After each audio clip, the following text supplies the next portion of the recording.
अस्सलाम वालेकुम viewers, welcome to my YouTube channel. आज हम आप लोगों के लाए हैं बहुत ही मज़ेदार और सर्दियों की ख़ास ड्राई फ्रूट्स की पिन्नियों की रेसिपी।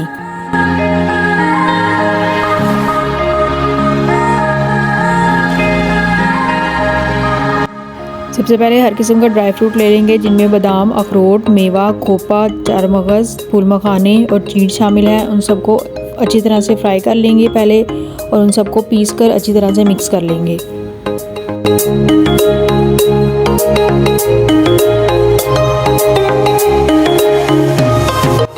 उसके बाद एक पाव सूजी को 2 खाने की चम्मच देसी घी डालकर अच्छी तरह से भून लेंगे।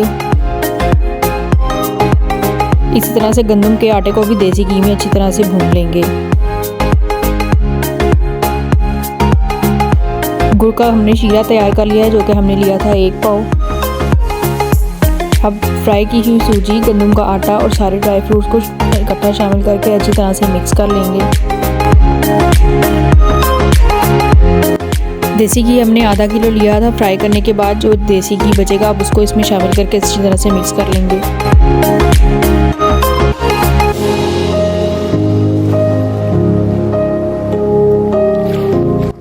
अब इस सारे मिक्सचर में हस्बे ज़रूरत गुड़ का शीरा शामिल करके उसको अच्छी तरह से मिक्स कर लेंगे। मिक्सचर हमारा तैयार है। अब इसको ठंडा करके इसकी पिन्नियाँ बना लेंगे और ये हमारी मज़ेदार सी ड्राई फ्रूट्स की पिन्नियाँ तैयार हैं।